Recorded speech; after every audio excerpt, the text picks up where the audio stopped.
Hello everybody, and it's time for the Q&A. You guys have been asking for it for a long time, so I figured it's time to do another one, and this Q&A is going to be very special because you guys finally answered the question, what did I do for a living before I started doing YouTube full-time?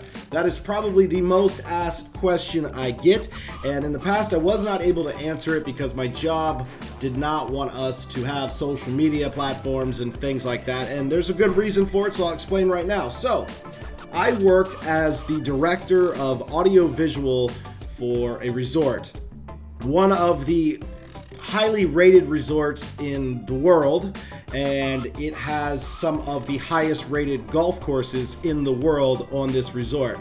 So there's a hotel at this resort and there's a convention center at this resort. Within the hotel there's a ton of meeting space, a giant ballroom and a bunch of smaller meeting venues. Inside the convention center, obviously a ginormous ballroom for meetings and things like that. And what happens is companies, Fortune 500 and Fortune 100 companies, the top 500, the top 100 companies in the world, they'll have annual meetings, and every year they'll either go to the same place to have their giant annual meeting to go over all their figures and forecast for the upcoming year. And a lot of companies chose to come to the resort that I worked at because of the world-renowned golf.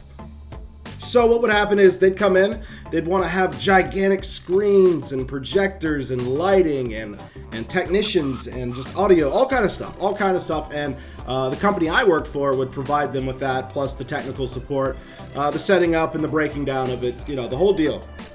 Now, you might be asking yourself, well, why couldn't you tell us about that in the past? Well, these aren't just normal clients. These, like I said, are some of the most powerful people in the world. And that means they can afford to have any keynote speaker, the person that comes in and motivates or addresses the crowd through experience and expertise that they want to have. I have worked for President Bill Clinton, President George W. Bush. I have worked for Dick Cheney, Vice President Tony Blair. I even have a certificate of appreciation from the White House. I'll show you that on the screen right now. I've worked for Oprah, Bill Gates, you name it. There's just been, I've met so many people that you see on TV every day, celebrities, athletes, just some of the greatest names and figures that you can think of and most powerful minds in the world. And so because of that, you can't really go around broadcasting that this person's here at a resort, especially there was a time when the economy we had a nice little collapse in America. The economy was pretty crap there for a few years, and a lot of companies had to get bailed out by the government.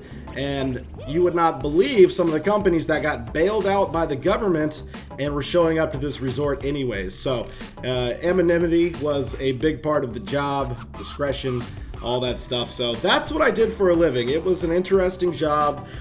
These people are like I said, the top of what they do, and they expect nothing but perfection in every single department on that island. Especially when the main reason that they're coming there is to have a meeting. So audio-visual was oftentimes the #1 thing, and it's like a pressure cooker. Everything has to go perfect, has to. We're talking about hundreds of thousands of dollars. We have groups in every single week. Each month I was selling hundreds of thousands of dollars worth of equipment, renting rather. So I had a staff underneath me of about 8 guys, and I was in charge of them, and we just made things happen. It was a cool job. It was a great job, paid very well.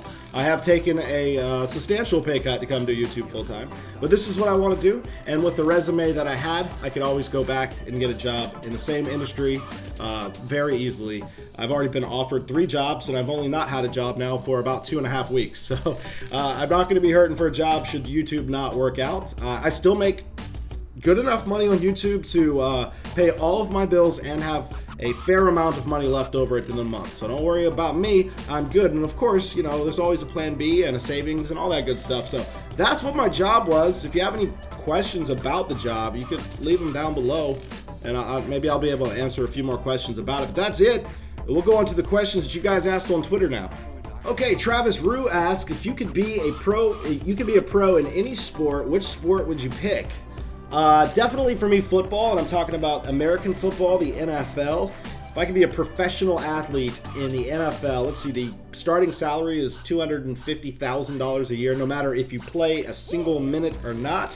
You could be the 3rd string the worst player on the team, just sitting riding the bench, and you're still making $250,000 a year. And that was the league minimum a few years ago. It may actually be more than that now. But money aside, I think it'd be really cool to play that sport.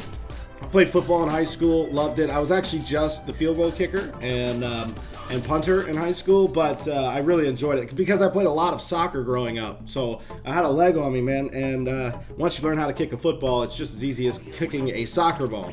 Hopefully that's not confusing anybody else, because football, soccer, I know that it's a whole thing. But yeah, so NFL for me, I'd be a New York Giant, hopefully, and I'd be kicking field goals from 50 yards out. Next question, Grimlove asks, what do you drive? Truck, SUV, luxury, 4 or 2-door, etc.? Hashtag LagQA, I drive a truck. I've always loved trucks and SUVs. If I have my pick over any vehicles in the world, it's always going to be a truck or an SUV. I feel safer in them. I just like the way they look. You can carry more stuff. I don't really have a lot of stuff to carry, but having a dog and taking him a lot of places with me, definitely the truck comes in handy, as well as the SUVs I've had in the past. Currently I'm driving a Dodge Dakota. It's red, black rims, looks nice, kind of sporty.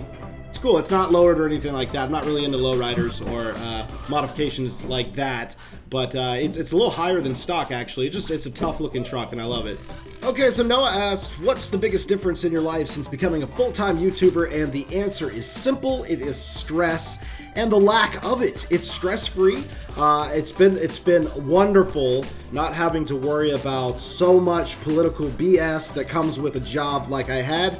This is like stress-free, and I love it, man. I'm playing video games. I am truly doing something that I enjoy doing. I'm entertaining you guys, and it comes with no stress. The expectations are still high. I want to do the best that I can do for you guys and present content to you, but it's a different kind of stress. That's more of a goal and a passion and a desire to do good, as opposed to, holy crap, I'm gonna chew off all my fingernails now because this guy in a suit's gonna rip my face off if this doesn't go well. Okay, there you go. Thanks, Noah. Okay, Andres asked, if you had to put yourself in a show, which one? Game of Thrones or Walking Dead or any other show? I'm going to go with any other show, although the first two are awesome, by the way. I'm going to go with any other show, and I'm going to say Survivor. It's a TV show where they put a bunch of contestants on an island. They have to live there for like 40 days. There's challenges, and people get eliminated. Eventually, there's 2 people left, and then there's a vote that takes place, and someone walks away with $1 million. That show looks like it's incredibly fun, strategic. It would be really tough physically. That would probably be the worst part of it, just being outdoors in the heat for 40 straight days, starving to death, and all while doing like physical challenges and stuff. But the mental part of it seems like it'd be a lot of fun. I think that's the show I'd want to be on. I'm never going to apply to be on that show, don't get me wrong. I love watching it from the comfort of my couch, but I think if there's any show I was able to just go on and give it a try, that would be it. Keith asks me, what games that were announced at E3 are you most excited for? And there was 2 of them. There was Cuphead, which takes like 1940s, 30s, 20s style cartoon animation and turned it into a video game. It looks so awesome.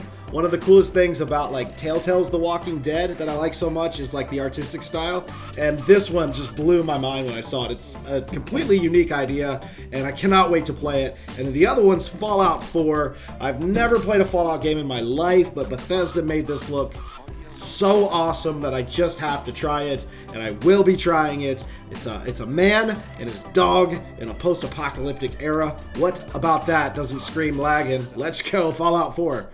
FPS Beatbox asks, will you have any shirts available? Yes, I will. Working with a company right now. I am a designer, and hopefully in the coming weeks we'll have a few t-shirts out that you guys can purchase. I'll let you know more about that as we get closer. Will you post Black Ops 3 multiplayer gameplays even though you're a Zombies YouTube channel? Yeah, I've done it in the past. I had a popular series nonetheless called FMK that I only use multiplayer background footage for. So if I can find another series that I think is going to be entertaining and worth you guys' time, then certainly that's what I'll do. It's not a big deal. But of course, always still post zombies. This next question comes from Ben. What do you expect from the NFC East division next year? Hashtag Go Giants. That's what that says. Never mind. Listen, I expect the Eagles to take a step backwards, actually. You guys got Sam Bradford as your quarterback, who hasn't played a full season of NFL football in 2 years. You got Tim Tebow and Mark Sanchez. And the most important position on the field, of course, is quarterback. I'm mind blown at this. I don't think it's going to go well for the Eagles at all. I think the Giants are going to take a step up. I think the Cowboys are going to be exactly where they were at last year. So I think it's going to be the Giants and the Cowboys to beat. I think the Washington Redskins will be at the bottom of the division. The Giants are going to have another year under new offensive coordinator Ben McAdoo and his West Coast offense with Eli Manning and a full, healthy Victor Cruz and a second-year beast in Odell Beckham Jr. And the Cowboys are just going to be as good as they were last year, I think. Sorry about the construction noise in the background. I can't help it. Okay, Jake Osborne asks a question here, and I'm going to restructure the sentence a little bit, but do you think that they switched Black Ops 3 to PSN to signal the end of Call of Duty? Absolutely not. Call of Duty is making a business decision based on money, and Sony offered them the most money for exclusivity. The Switch has nothing to do with Call of Duty, and it's dying, in finger quotes there. Just because certain people don't like Call of Duty anymore, you've got to remember there's a new age group every single year that's buying Call of Duty for the first time. There's going to be millions of players that Black Ops 3 is going to be their first Call of Duty. They're not going to be mad about the previous one. They don't know anything about the previous one. Call of Duty Black Ops 3 is going to be the best game they've ever played because it's their first Call of Duty experience. Every year it's like that. Call of Duty in no way, shape, or form is dying. Every year the sales go up. That is such a tired argument that people say Call of Duty is dying. It's never going to die until the publishers and game developers decide it's time to make it die. PlayStation has more people that have purchased the PlayStation 4, has more players on it. It's apparently an easier interface to use. The graphics are better. Like all the specs are better from what I understand. I think that's fact. You can correct me if I'm wrong. That's not an opinion. I do believe the specs are in fact better on the PS4. There's the answer to your question. Hopefully that helped out. Okay, Sirens asked, tacos or zombies? You know what sounds really good? How about a zombie chicken taco? A little ZCT all up in this Q&A. James asks, if you could collab with any other YouTuber and get sponsored by any company, who would they be and why? Love your videos, by the way. Hashtag lag Q&A. Thanks, James, for the love. I appreciate that. The collaboration is a pretty easy one. That would be You Always Win, which is Guns for Hire and Meat Wagon. And they play custom zombies. And they do a lot of other stuff, too. But to hop in a game with those guys would be awesome. They've just positive vibes on top of positive vibes, and they're funny. I'd love to just pick their brains for a little while because they've been around for a while in the YouTube game and they do stuff that's similar to me, so I think it would just be a good fit. It'd be fun to play with. And if I get a sponsorship from any company, it would be Monster Energy Drinks, man. Love Monster. So Monster Gaming actually does have a partnership program, but they do not see anybody below like 1 million subscribers. So that's a dream for later down the road, but Monster would be awesome. So that was the last question, you guys. Thank you so much for joining this Q&A. All of your questions on Twitter and in the comment section, couldn't answer them all, but hopefully you've learned a little bit more about me. Remember, if you want to save 10% off of Control Freak products, you can use the code LAGGIN24. Hope you guys enjoyed the video. Drop a like if you did, and as always, it's been your boy LAGGIN24, and I will see you next time.